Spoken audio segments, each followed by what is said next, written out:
খাওয়া উচিত। তাদের মাথায় ঝামেলা আছে। আরে কি হলো? আরে তোরা সবসময় আমাকে দেখে এমন করিস কেন? এমন তো ইগনোর করিস কেন? আরে ভাই, কার সাথে কিভাবে কথা বলতে হয় তুই তো সেটাও জানিস না। তোর এই ঠুটকারেমি স্বভাবের জন্য ভার্সিটি সবাই তোর উপর বিরক্ত। আমি তো কখনো মিথ্যা কথা বলি না। আমি সবসময় সত্য কথা বলি। সেটা কি আমার দোষ? এই এই ছেলেটা কে রে? একবার সরিও বললো না। আরে তোর তো ভাগ্য ভালো, ওর সাথে তোর কথা হয়নি। কখনো কাউকে ভালো কিছু বলেছে বলে তো আমার মনে হয় না। এজন্য ইউনিভার্সিটি কেউ ওকে পছন্দ করে। খুব ইন্টারেস্টিং কিন্তু দেখলাম ক্লাসে একা একা বসে কেউ সাথে কথাও বলে না কেন? হ্যাঁ, ভুলেও কথা বলার বা ফ্রেন্ডশিপ করার জায়গাতেই মাথায় আনিস না। সবাই ওকে ইগনোর করে, তোরও উচিত ওকে ইগনোর করা। আর এমনিতেও আমার মনে হয় না কোনো মেয়ের প্রতি ওর আকর্ষণ আছে বলে। এক্সকিউজ মি, হ্যালো, আমি আমার কলমটা পড়ে গিয়েছে, তো কি হয়েছে? উঠিয়ে দিন।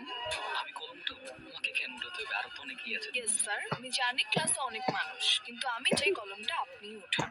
ভালো থাকবেন আপু, আসি। এখানে থাকলে হয়তো কলম উঠাতে আমার পড়াশোনা আর হবে না। হ্যাঁ, আধা নাকি আমি? আপু, এই কাজের হচ্ছে নাম্বারটা দে তো, লাইফ আমি হেল্প করে দিই। ঠিক আছে, লেখ।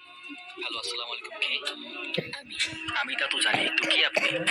আমার পরিচয় জেনে আপনার কি হবে? আপনি আপনার পছন্দের মতো আমাকে একটা নাম দিয়ে দিন না। আশ্চর্য, আমি তো আপনাকে চিনি না। চেনেন না চিনে যাবেন, কথা বলতে থাকেন, আস্তে আস্তে এমনিই চিনে যাবেন। একজন অপরিচিত মেয়ের সাথে কেন এভাবে কথা বলবো? কারণ পরিচিত কেউ তো আপনার সাথে কথা বলেন, একজন অপরিচিত মানুষ আপনার সাথে কথা বলতে চাচ্ছে, তো তাতেও আপনার সমস্যা। না না, আমি আসলে ওভাবে বলতে চাইনি, কিন্তু আসলে আপনি যদি ইউনিভার্সিটির কেউ, রাইট? যদি বলি হ্যাঁ, আচ্ছা, তা আপনি যদি ইউনিভার্সিটির কেউ হয়ে থাকেন, তো আপনাকে খুঁজে বের করে আমার বাবা মাদের কেউ। কিন্তু আপনার তো কোনো ফ্রেন্ডসই নেই, তাহলে আমাকে কিভাবে খুঁজে বের করবেন? তো অবশ্য ঠিক, কিন্তু চেষ্টা করলে তো সৃষ্টিকর্তাকে খুঁজে বের করা যায়। আপনি তো সামনে মাটির মানুষ। বাবা ডেকেছো? তুমি নাকি বডিগার্ডদের তোমার ইউনিভার্সিটিতে যেতে নিষেধ করেছো? হ্যাঁ। কারণ বাবা, তোমার এসে বডিগার্ডদের জন্য আমার কোনো ফ্রেন্ড আমার সাথে মেশে না, আমার কাছে এসে কথা বলার সাহস পায় না। একটা মানুষ একা একা কতক্ষণ থাকতে পারে তুমি বলো তো? অনেক তো হয়েছে বাবা, আমাকে চাপ দেওয়ালের মধ্যে অনেক বন্দি করে রেখে।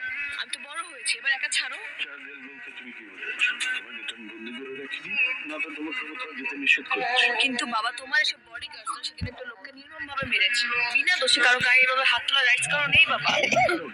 ওকে শাস্তি দেওয়াটা যথেষ্ট লজিক্যাল ছিল। অ্যাকচুয়ালি আমার মেয়েকে প্রোটেক্ট হাত পা ভেঙে দেয়নি, লোক কম। হ্যাঁ, ঠিক এই কারণে তোমার বডিগার্ডদেরকে আমার সাথে যেতে নিষেধ করেছি। আর তোমাকে বলে দিচ্ছি, তুই যদি আমাকে পাঠাও ওদেরকে আমার সাথে, তাহলে কিন্তু ভার্সিটি যে অফ করে দিব, আর নিজেকে চারদেয়ালের মধ্যে বন্দি করে ফেলবো। অনেক হয়েছে বাবা, আর তোমার এসব অ্যারোগেন্ট বিহেভিয়ার আমি নিতে পারতেছি না। আমি তো একটা মানুষ, আমাকে একটা ছাড়ো প্লিজ, ভালো লাগে না আমার এইসব। হ্যালো, কোথায় তুমি? আমি তোমার কথা মতো ইউনিভার্সিটির পিছনে যে পার্কটা আছে না, সেখানে চলে এসেছি। আজকে ওকে দেখা হবে না আমাদের? হ্যাঁ, আসবো তো, কিন্তু আগে দেখি তুমি তোমার বুদ্ধি দিয়ে আমাকে খুঁজে বের করতে পারো কিনা। যদি বের করতে পারো তাহলে তো দেখা হয়েই যাবে, যদি না পারো তাহলে তোমার কপাল খারাপ। তোমাকে কিন্তু ব্ল্যাক শার্টে আছে খুব হ্যান্ডসাম লাগতেছে। আমি কটা দিন যাবত পাগলের মতো তোমাকে খুঁজতেছি।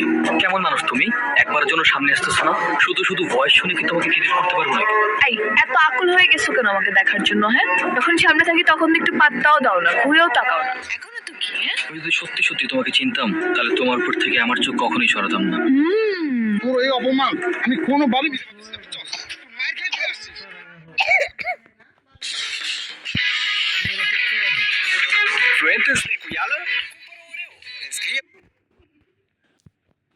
কি হলো রেন ভাই, আপনি এরকম চিল্লাচিল্লি করতেছেন কেন? আপনি কি ভূত দেখছেন নাকি? কি ওয়াশরুমে তো কিছুই নাই। আমার জানি কি হয়েছে ভাই, আমার কেন জানি মনে হয় কেউ যেন সবসময় আমার সাথে থাকে। আমি এক সেকেন্ড আগে আমার সাথে কি হয়েছে আমি সেটাও মনে রাখতে পারি না। কেন জানি ফিল হয় কেউ একজন আমার ভিতরে থাকে। ভিতরে আছে বুঝলাম, কিন্তু আপনি ওয়াশরুমের দিকে আঙ্গুল দিয়ে কি দেখতেছেন? ওয়াশরুমের আইনে একজনের প্রতিচ্ছবি দেখি। কি ব্যাপার? তুমি কি কোনো কিছু নিয়ে ডিস্টার্ব?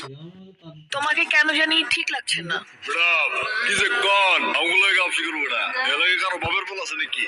আর যদি কোনো মন্দির বলা কেউ যদি আমাগুলো গাপসি করবে না, হে বুঝেন না, আস্তে করে বামা দিয়ে চামেলা চিবা এলা। রিহান, এটা কি করলা? হাই হাই ম্যাডাম, একটু আগে এটা কি করলেন গো? কি তুমি কি করতেছো? ম্যাডাম কেন বলতেছো? কি হাসিটা দিচ্ছেন, আবার দেন তো দেই। কি? এই যে আসলে ম্যাডাম, খোদার কসম মনে হইতেছে আসমানেতে চাঁদ একদম খোয়া পড়ছে। কসম ম্যাডাম, আপনার হেভি লাগছে, পুরো জাক্কাস। হ্যাঁ, রিহান চলো প্লিজ, শুরু করো। রোল। এই একটু আগে যে বলতেছিলা কি জানি, চামি দিয়ে বামে ক্র্যাক ক্র্যাক, ওই যে ওইটা করো, মজা লাগতেছে। কই না তো। কি না, উল্টাপাল্টা কি বললা? কি বলবো, কালকে এক্সাম, ভালো মতো পড়তে হবে। কি করতেছিলাম আমি? কিছু না, চলো। মুক্তার ভাই, কি করতেছিলি সব? কতবার বললাম এগুলো ক্লিয়ার করতে। রেহান ভাই, আপনি কোনো কথা বললেন না, আপনি চুপ থাকেন। মাওলানা সাহেব, তুই জি, আমি রেহান। তোরে জিজ্ঞেস করি না, তোর ভিতরে একটা কালো ছায়া, আমি তারে জিজ্ঞেস করি। এসব কি বলতেছেন উনি? উল্টাপাল্টা কালো ছায়া মানে? হ্যাঁ, আমি কয়েকদিন যাবত মেন্টাল ডিস্টার্ব, ঠিক? তারপরে এই না যে উনি আমার সাথে যাতে বিহেভ করবে। আমি মাওলানা বাইজিদ আল কাশেম। আমি কবির কবির কবির। ভাই তুই এবার কি করছিস? তুই এবার কি করবি? তোর মতো হুজুর আমার একটা পশম ছিঁড়তে পারবি না। কি করছিস? গ্যাঞ্জাম করবি? আর আগে তুই বল রেহানের মধ্যে কি করে? আমি মুড়ি খাই। তুই আমারে কিচ্ছু করতে পারবি না। আমি মাওলানা বাইজিদ আল কাশেম। কি বলতেছো? তোমার উপর ভূত ভর করে? Are you serious? মানে কি আবল তাবল কথা বলতেছো? সারা রিয়েলি সিরিয়াস, সত্যি কথা বলতেছি। আমি জানি তোমার কাছে এটা ফান মনে হবে, বাট এটা ফান না। রেহান, হ্যাঁ, আমি ফিল করতে পারি আমার ভিতরে কেউ না কেউ, ইভেন কি আমার রুমমেট পর্যন্ত জানে। রেহান, এটা 2026, এই জেনারেশনে এসে তুমি ভূত বিশ্বাস করতেছো, আবার তুমি আমাকেও বিশ্বাস করতে বলতেছো। মানে আরে ক্রেজি রেহান, আসছে ভূত। ভূত কিভাবে ভর করে? আচ্ছা শুনো, এই তুমি আমাকে কি যেন বলছিল ওই দিন, ওই যে কি যেন চামে দিয়া বামে চিপ্পা দিয়া, আবার কি কি যেন বলছিল, আমাকে তো মজাই লাগছিল। একবার বলো তো। হোয়াট? হ্যাঁ এগুলো আমি বলছি? হ্যাঁ, কি বলতেছো এসব? আমি এগুলো কেন বলবো? আমি কি এভাবে কথা বলি? এভাবে তো রাস্তা ছেলেরা কথা বলে। নিজে সেদিন আমাকে এগুলো শিখে এখন আবার বলতেছে সে নাকি বলে না। ওয়েট, তার মানে আমার ভিতরে যে থাকে তার সাথে তুমি কথা বলছো? Rehan, stop talking nonsense. আবারও মানে ভূত কিভাবে কারো উপর ভর করে? তার I know it sounds like nonsense right now. আমি জানি আমার সিচুয়েশন কি, বর্তমানে আমি কি ফেস করতেছি, কিসের মধ্যে দিয়ে গোথ্রু করতেছি।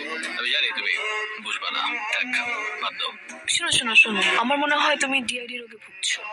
That means dissociative identity disorder. আচরণ কিংবা কণ্ঠে চেঞ্জ, কিছু সময়ের জন্য স্মৃতি মনে না রাখা কিংবা মেমরি গ্যাপ এবং নিজেকে নিজে চিনতে না পারা, এগুলো এই রোগের লক্ষণ। কোনো টেনশন করো না, আমার কাছে ভালো ডক্টর আছে, আমি তোমাকে দেখাবো। আই গেস তুমি ঠিক হয়ে যাবে। এখন একটু ঘুরি, চলো। হ্যালো স্যার, দিল্লির সামনে একটা ছেলের সাথে ঘুরতে দিতে সেটা আমার একজনই পছন্দ হয়নি। এটার একটা ব্যবস্থা করো। কিন্তু দেখো কোনো ভুল হবে না স্যার। একটু ঘরে দেখা দেখো কিছু কিছু করার দরকার। জি স্যার। ওকে কবির ভাই, ভাই আপনারা শুধু শুধু কবির কবির করতেছে। কবির কে? আমি তো কবির নামের কাউকে চিনি না। ভাই প্লিজ আমাকে আর মেরেন, আমাকে যেতে দেন। এই তুই কি ভাবছস বেশ বদলে এলে তোরে আমি চিনবো না? হ্যাঁ, তুই কবি স্বীকার কর।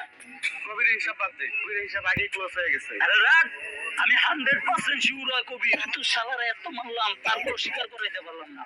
এই স্বীকার কর তুই কবির। শোন ভাই রিয়ান, সুন্দর করে একটা কথা বুঝাই দিতেছি, ওই মাইয়ার পিছন ঘোরা বাদ দে, তাহলে ওরা বাদ তোর কোনো প্রেশার দিব না, আর হিসাবও ক্লোজ হয়ে যাবো। তাই চল। চল আগে কিছু খেয়াল হই, তারপর ওর ব্যাপারটা ক্লোজ করতেছি।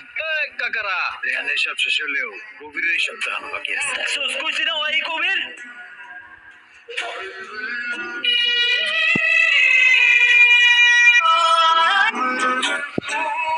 কবির ভাই, ভাই প্লিজ তুমি আমার কোনো ক্ষতি করো না। আমি তোমার কোনো কিছু করি না, যা করছো তোর কোনো দোষ নাই, তুই আমার ভাই, তুই আমার মাফ করে দে ভাই। আমি তোর কাছে মাফ চাইতেছি। আমি আমার ভালোবাসার প্রতিশোধের লেগা এই সব কিছু করছি। ওর গায়ে শুনবি যে দেখতেছিস না, আমি এমনি আসছিলাম ওদের একটা বলা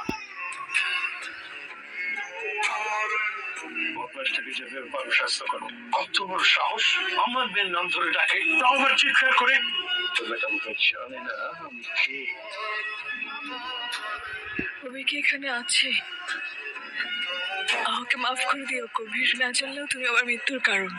আমি জানি না তুমি কে, নইবা আমাকে তো ভালোবেসেছো যে আমাকে মৃত্যুর পরও ছেড়ে যেতে পারছো না। তোমাকে দেখার আফসোস আমার সারা জীবন থাকবে। যে মানুষটা আমাকে ভালোবেসে মারা গেল, তাকে আমি একটাবারও দেখতে পেলাম না। তোমার জন্য আমার দোয়া করা ছাড়া আর কিচ্ছু করার নেই। যদি কখনো পরকালে দেখা হয়, আমার প্রতি প্লিজ অভিমান রেখো না। কবির চলে গেছে, ও আর কোনোদিন আসবে না, আর কোনোদিনই ফিরবে না। আমি আছি। তুমি আমাকে এখান থেকে অনেক দূরে নিয়ে যেতে পারবা? আমার বাবার এইসব টাকা পয়সা, লাক্সারি লাইফস্টাইল, এসবের নিচে চাপা পড়ে আমি আর মরতে চাই না। আমার জন্য কেউ মারা যাক আমি সেটাও চাই না। কে ভালোবাসবা? ভালোবাসবো, সারাটা জীবন আঁকড়ে রাখবো। কবিরের মতো মৃত্যুর পরেও ভালোবেসে যাবো। এই চোখে কখনো পানি আসতে দিব না। তুমি যেভাবে চাবা ঠিক সেভাবেই তোমাকে ভালোবেসে যাবো। আমি নতুন করে একটা জীবন শুরু করতে চাই, ছোট্ট একটা পরিবার, ছোট্ট ছোট্ট অনেকগুলো স্বপ্ন নিয়ে। তুমি কি পারবো আমার ছোট্ট ছোট্ট স্বপ্নগুলো পূরণ করতে? তুমি ছেলে আছি, তোমাকে নিয়ে শহর ছেড়ে চলে যাবো, অনেক দূরে চলে যাবো। কেউ থাকবে না, শুধু তুমি আর আমি। যেখানে কোনো ক্রীড়া থাকবে না, কোনো অহংকার থাকবে না, কোনো হিংসা থাকবে না, শুধু থাকবে ভালোবাসার স্বাধীনতা, যেখানে আমরা নিজেদের মতো করে বাঁচতে পারবো।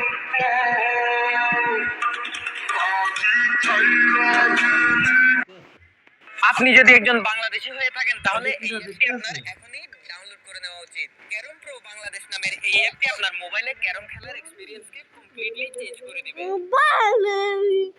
এটা কথা মনে আছে, এটা কথা